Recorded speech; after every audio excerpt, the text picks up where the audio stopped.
이번 강좌에서는 올해 우리 학교에 어느 학교의 학생들이 입학을 했는지, 또 남학생, 여학생 각각 몇 명씩 입학했는지 알아보려고 합니다. 먼저 중복된 항목을 제거하는 방법에 대해서 알아보겠습니다.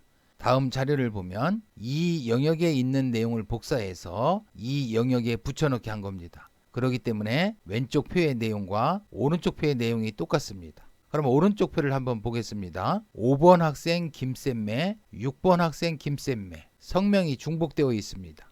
8번 학생 박쌤매, 9번 학생 박쌤매, 박쌤매 학생도 중복되어 있습니다. 이 중복되어 있는 6번의 김쌤매 학생과 9번의 박쌤매 학생, 이 두 행을 삭제하려고 합니다. 그러면 이 중복된 항목을 삭제하는 방법에 대해서 알아보겠습니다. 먼저 E1셀에서 G10셀까지 영역을 블록을 씌워서 선택합니다. 다음에 메뉴에서 데이터 중복된 항목 제거, 지금 이 선택한 영역에 이 제목 부분 머리글이 포함되어 있습니다. 이럴 경우에는 내 데이터의 머리글 표시에 체크를 해줍니다. 만약에 이 제목 부분을 선택하지 않았다면 내 데이터의 머리글 표시 체크를 해제해주면 됩니다. 또 지금 성명에서 중복된 성명을 삭제하려고 하기 때문에 이 열에서 성명만 체크를 해주면 됩니다. 그러면 순 체크 해제하고 생년월일을 체크 해제하겠습니다. 다음에 확인 버튼을 클릭합니다. 확인. 2개의 중복된 값이 검색되어 제거했습니다. 7개의 고유한 값은 그대로 유지됩니다. 확인 버튼 클릭하겠습니다. 확인. 그러면 6번의 김쌤매 학생 삭제되었습니다. 또 9번의 박쌤매 학생 삭제되었습니다. 이렇게 중복된 항목을 제거해 줍니다. 5번 학생과 6번 학생을 다시 한번 보겠습니다. 5번 학생 김쌤매 생년월일은 2009년 5월 28일. 6번의 김쌤매 학생도 생년월일이 2009년 5월 28일. 성명과 생년월일이 똑같습니다. 8번의 박쌤매와 9번의 박쌤매를 비교해보면 8번의 박쌤매는 생년월일이 2009년 2월 4일, 9번 학생의 박쌤매는 2009년 9월 9일. 성명은 같지만 생년월일이 다릅니다. 8번의 박쌤매와 9번의 박쌤매는 동명이인입니다. 이럴 경우에는 중복됐다고 볼 수 없겠죠. 5번과 6번 학생은 중복된 학생이지만 8번과 9번 학생은 중복된 학생이 아닙니다. 그러면 6번의 김쌤매만 삭제를 하면 되겠습니다. 다시 한번 삭제해 보도록 하겠습니다. 이 셀에서부터 G10셀까지 블록을 씌워서 선택합니다. 데이터 중복된 항목 제거. 이제는 선택을 할 때 이 제목 부분을 포함하지 않았습니다. 그렇기 때문에 내 데이터의 머리글 표시 체크를 해제합니다. 이제는 성명과 생년월일이 중복된 경우 삭제할 겁니다. 그러면 성명은 F열이죠. 그 다음에 생년월일은 G열입니다. 그러면 이 열을 체크 해제하면 되겠습니다. 체크 해제하겠습니다. 확인. 확인. 그러면 6번에 있던 김쌤매 학생은 삭제가 되었습니다. 9번의 박쌤매 학생은 삭제가 되지 않았습니다. 이번에는 중복 데이터를 삭제하는 Remove Duplicate 메소드에 대해서 알아보겠습니다. Remove Duplicate 메소드는 2개의 인수가 있습니다. 컬럼즈 인수는 선택한 영역에서 중복 체크할 열을 지정합니다. 열 번호로 지정할 수도 있고 배열로 지정할 수도 있습니다. 지정하지 않으면 모든 열을 지정합니다. 헤더 인수는 머리글의 포함 여부를 설정합니다. 엑셀 yes로 설정하면 머리글을 포함합니다. 엑셀 no로 설정을 하면 머리글을 포함하지 않습니다. 다음 예를 한번 보겠습니다. A1셀에서 C100셀까지 영역에서 머리글을 포함하므로 이 머리글 영역은 제외하고 2열에서 값이 중복되는 행을 찾습니다. 만약에 중복되는 행이 있다면 한 행만 남기고 나머지 행들을 모두 제거합니다. 다음 예를 보겠습니다. A1셀에서 C100셀까지 영역에서 머리글 포함 여부를 설정하지 않았기 때문에 A1셀에서 C100셀 이 전체 영역에서 1열과 2열에 중복되는 값이 있는지 확인을 한 후에 만약에 중복되는 값이 있다면 한 행만 남기고 나머지 행을 모두 제거합니다. 이제는 매크로를 이용해서 중복된 항목을 삭제해 보도록 하겠습니다. Alt키와 F11키를 동시에 눌러 작성된 매크로를 한번 같이 보도록 하겠습니다. Alt F11 A1셀에서 C10셀까지 영역에서 머리글을 포함 여부를 선택했기 때문에 머리글은 제외하고 두 번째 열의 값이 중복된 행을 찾습니다. 만약에 중복된 행이 있다면 한 행만 남기고 나머지 행들은 모두 제거할 겁니다. A1셀에서 C10셀까지 영역, 이 영역인데요. 이 영역에 지금 머리글이 포함되어 있습니다. 그렇기 때문에 헤더 값을 엑셀 yes로 설정했습니다. 다음에 2열 성명이 중복되는 값을 찾습니다. 그러면 5번과 6번, 8번과 9번이 중복되어 있습니다. 그러면 6번 학생과 9번 학생을 삭제해 줄 겁니다. 매크로 실행 버튼 클릭해서 한번 실행해 보겠습니다. 클릭. 그러면 6번 학생과 9번 학생을 삭제해 주었습니다. 다음 매크로 같이 한번 보도록 하겠습니다. E2셀에서 G10셀까지 영역에서 헤더를 엑셀 노로 설정했기 때문에 머리글이 포함되어 있지 않습니다. 배열을 이용해서 2열과 3열, 이 2열과 3열은 E2셀에서 G10셀까지 영역에서 2열과 3열을 의미합니다. 2열의 값과 3열의 값이 중복된 행을 찾아서 중복된 행이 있다면 한 행만 남기고 나머지 행들은 모두 제거해 줍니다. 좌측 표를 보면 E2셀에서 G10셀까지 영역, 이 영역에는 제목, 이 머리글이 포함되어 있지 않습니다. 그래서 헤더 인수를 엑셀 노로 설정한 겁니다. 다음에 2열과 3열, 이 선택된 영역에서 2열과 3열입니다. 2열과 3열이 중복되어 있는 경우, 지금 보면 5번과 6번 학생이 2열과 3열이 중복되어 있습니다. 그렇기 때문에 5번 김쌤매는 남기고 6번 김쌤매는 삭제할 겁니다. 하지만 8열과 9열은 2열의 값은 같지만 3열의 값이 다르기 때문에 9번 학생은 삭제가 되지 않을 겁니다. 그러면 매크로 실행 버튼을 클릭해서 한번 실행해 보겠습니다. 클릭. 그러면 6번 학생은 삭제가 되었지만 9번 학생은 삭제가 되지 않았습니다.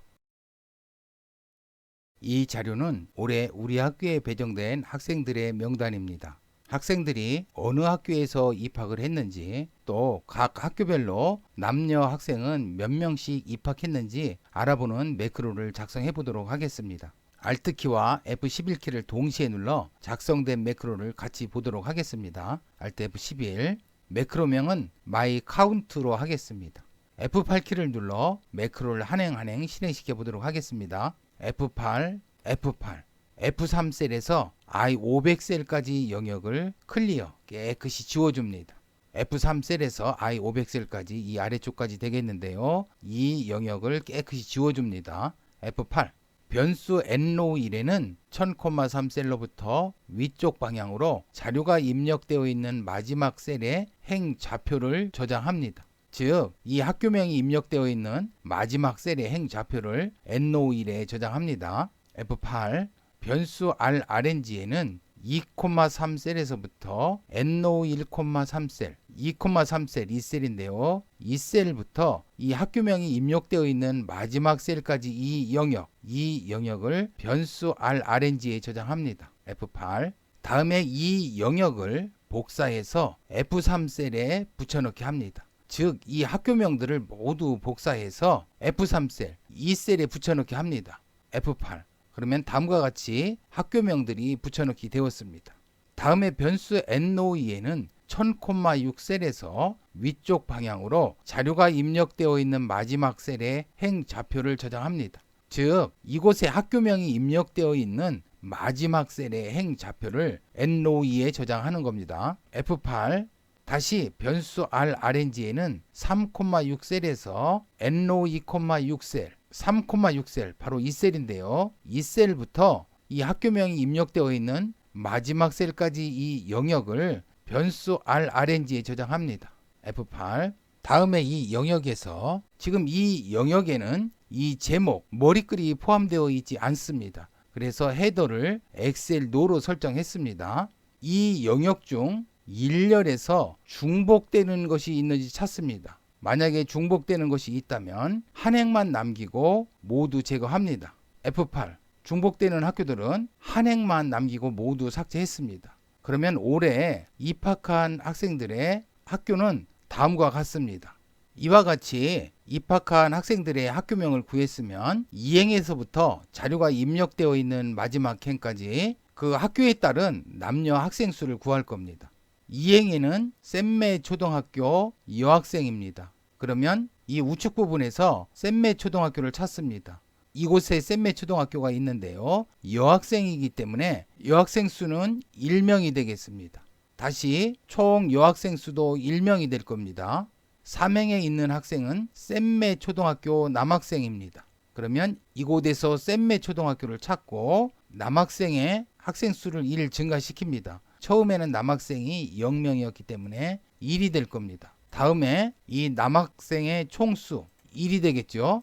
사행에 있는 학생은 한국초등학교 남학생입니다. 그러면 이곳에서 한국초등학교를 찾습니다. 이곳에 있습니다. 한국초등학교 남학생 1명 증가시키고 이 총 남학생 수는 1 증가해서 2가 되겠죠. 5행에 있는 학생은 한국초등학교 여학생입니다. 그러면 학교명에서 한국초등학교를 찾고 여학생의 1을 증가시킵니다. 1 다시 총 여학생 수를 1 증가시킵니다. 그러면 2가 되겠죠. 이와 같은 방법으로 자료가 입력되어 있는 마지막 행까지 이 학교에 따른 남녀 학생 수를 구할 겁니다. 직접 이 셀을 이용해서 남녀 학생 수를 구할 수도 있지만 배열을 이용해서 남녀 학생 수를 구하고 각각 학교에 대한 합계를 구하고 총 남녀 학생 수도 배열을 이용해서 별도로 구한 후에 남학생 인원과 여학생 인원을 합쳐서 총 합계를 구할 수 있겠습니다. 지금 이 매크로에서는 배열을 이용해서 구했는데요. 다음 강좌부터 다루는 배열에서 좀 더 자세히 알아보도록 하겠습니다. 이 부분은 배열 변수에 학교명을 입력해주는 부분입니다. 이 부분은 배열 변수에 각 학교별 남녀 인원수를 구하고 총 남학생 수와 총 여학생 수를 구하는 부분입니다. 이 부분은 배열 변수를 이용해서 구한 남녀 학생 수를 이 셀에 입력하는 부분입니다. 이 부분은 이곳에 합계라고 입력을 해주고 총 남학생 수, 여학생 수, 또 총 합계를 입력해주는 부분입니다. 이 부분은 이 영역에 있는 셀들의 테두리를 엑셀 컨티뉴어스 실선으로 처리해주는 부분입니다. 이 부분은 이곳에 있는 문자들의 글꼴명을 맑은 고딕으로 글꼴의 크기를 14로 수평 가운데 정렬해주는 부분입니다. 이곳에서는 배열 변수를 이용해서 총 남학생과 여학생 수를 구했는데요. 이와 같이 배열 변수를 이용하면 셀을 이용해서 남녀 학생 수를 구하는 것보다 처리 속도가 빨라집니다. 이 배열 변수를 사용하는 방법은 다음 강좌부터 다루는 배열편에서 자세히 다루어 보도록 하겠습니다. 그러면 이 내용을 모두 지우고 매크로를 한번 실행해 보겠습니다. 다음과 같이 블록을 씌우시고 딜리트 매크로 안 아무 곳이나 클릭을 하시고 매크로 실행 버튼을 클릭합니다. 클릭. 그러면 다음과 같이 올해 우리 학교에 입학한 학생들의 학교명 또 각 학교별 남학생 수, 여학생 수, 각 학교별 인원수, 총 남학생 수, 총 여학생 수, 전체 인원수를 구해 주었습니다. 이번 강좌에서는 데이터에 중복된 항목을 삭제, 제거하는 방법에 대해서 알아보았습니다. 다음 강좌에서는 배열 변수를 선언하고 값을 저장하는 방법에 대해서 알아보겠습니다.